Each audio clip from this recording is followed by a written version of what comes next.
जहां हरियाणा के मुख्यमंत्री नायब सिंह सैनी के नेतृत्व में प्रदेश औद्योगिक विकास के नए आयाम छू रहा है। उनके दूरदर्शी विजन और ठोस प्रयासों से हरियाणा एक ऐसे औद्योगिक केंद्र के रूप में उभरा जहां आईएमटी जैसी औद्योगिक इकाइयां और सिंगल रूफ सिस्टम जैसे डिजिटल पहल उद्योगों की हर जरूरत को पूरा करती है। ऐसे में इस रिपोर्ट में देखिए कि कैसे सीएम नायब सिंह सैनी की नीतियां हरियाणा को औद्योगिक क्रांति के पथ पर तेजी से आगे बढ़ा रही हैं।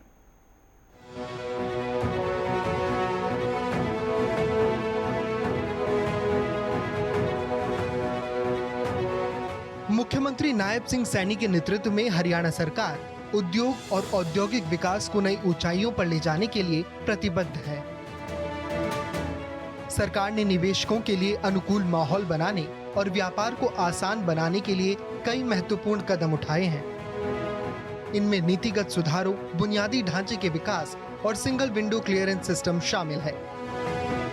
इससे मुख्यमंत्री नायब सिंह सैनी ने हरियाणा को निवेश का पसंदीदा राज्य बना दिया है। हरियाणा के अंदर लगातार हमारी सरकार की कोशिश है कि लोगों को, इंडस्ट्रियलिस्ट को एक अनुकूल वातावरण वो मिले और हम समय समय के ऊपर उसमें बड़े रिफॉर्म्स ला करके भी व्यक्ति को कोई दिक्कत परेशानी ना हो, उसके लिए काम कर रहे हैं। हमारे यहाँ पर नई इंडस्ट्री लगे, उसके लिए भी जैसा मैंने कहा है कि हमने अनुकूल वातावरण खड़ा किया है।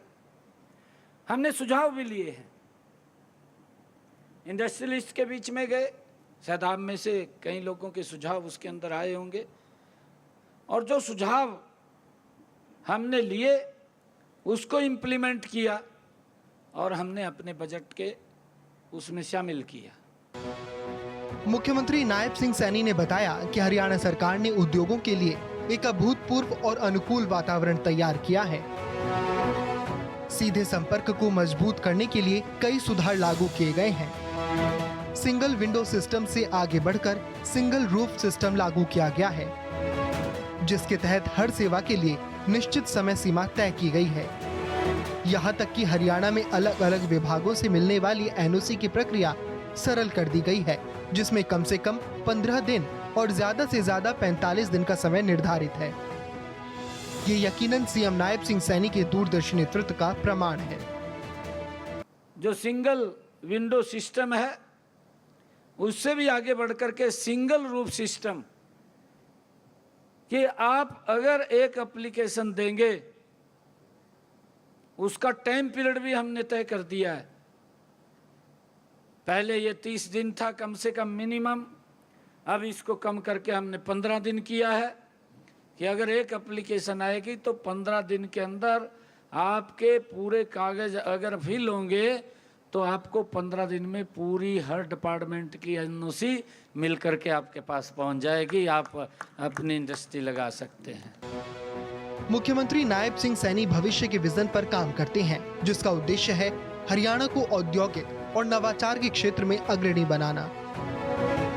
इसी विजन को साकार करते हुए उन्होंने साल 2025-26 के लिए हरियाणा के बजट में कई अहम घोषणा की है। सीएम सैनी के नेतृत्व में 10 नए आईएमटी यानी औद्योगिक मॉडल टाउनशिप विकसित करने की योजना बनाई जा रही है, जो औद्योगिक परिदृश्य को पूरी तरह से बदल देगी। ये पहले हरियाणा को आर्थिक विकास और नवाचार का केंद्र बनाने की दिशा में अटूट संकल्प को दर्शाती है। हमारे हरियाणा के अंदर बहुत सारा कई स्थानों के ऊपर अनऑथराइज जो इंडस्ट्री है कि सरकार की योजना के साथ नहीं जुड़ सकते, उसको लाभ नहीं मिलता। तो ये हमारा इंडस्ट्रियलिस्ट था, उसी का सुझाव हमारे पास आया था कि इस क्षेत्र को ऑथराइज करने का काम करें। हमने बजट में घोषणा की कि जो अनऑथराइज इंडस्ट्री है उसको हम ऑथराइज करेंगे। उसका लाभ हमारे इंडस्ट्रियलिस्ट को मिला, उसका स्वागत भी किया है। और उसके साथ साथ हमने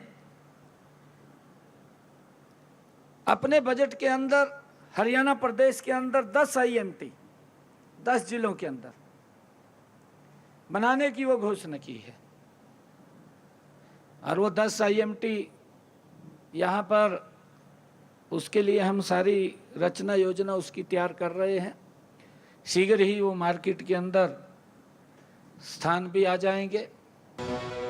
मुख्यमंत्री नायब सिंह सैनी हरियाणा में औद्योगिक क्षेत्र में एक क्रांति के सूत्रधार बन गए हैं। उनका ये नेतृत्व सुनिश्चित कर रहा है कि प्रदेश उद्योगों के लिए एक आदर्श स्थान बने।